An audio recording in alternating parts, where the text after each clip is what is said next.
In today's video, I'm going to teach you how to remove filters on your Shopify store.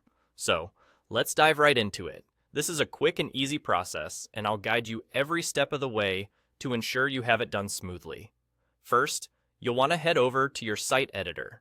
This is where all the magic happens, allowing you to customize your online store's appearance and functionality to better suit your needs. From the site editor, you'll navigate to your products page. This is a crucial step because the filters we're looking to remove are directly associated with this part of your online store. Once you've reached your products page, the next step is to click on the product block or grid. The product block is essentially where your products are displayed to your customers.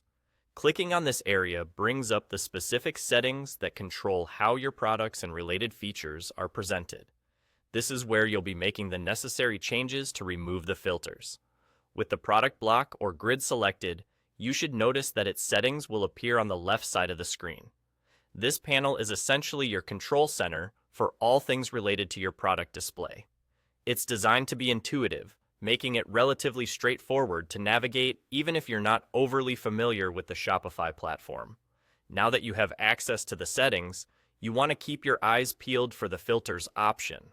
The filters are what enable customers to sort through various products based on certain characteristics, such as price, size, or color.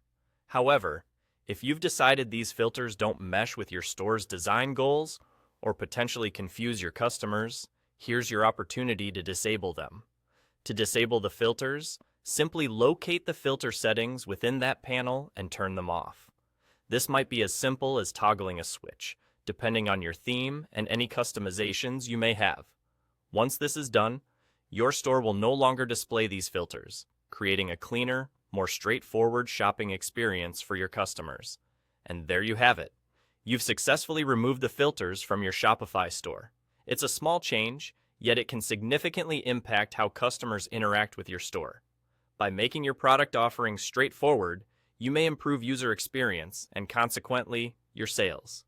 Thank you for joining me in this quick tutorial. Remember, this isn't just about optimizing a site, it's about crafting the best possible shopping experience for your customers. Stick around for more tips and tricks on how you can continue to enhance your Shopify store.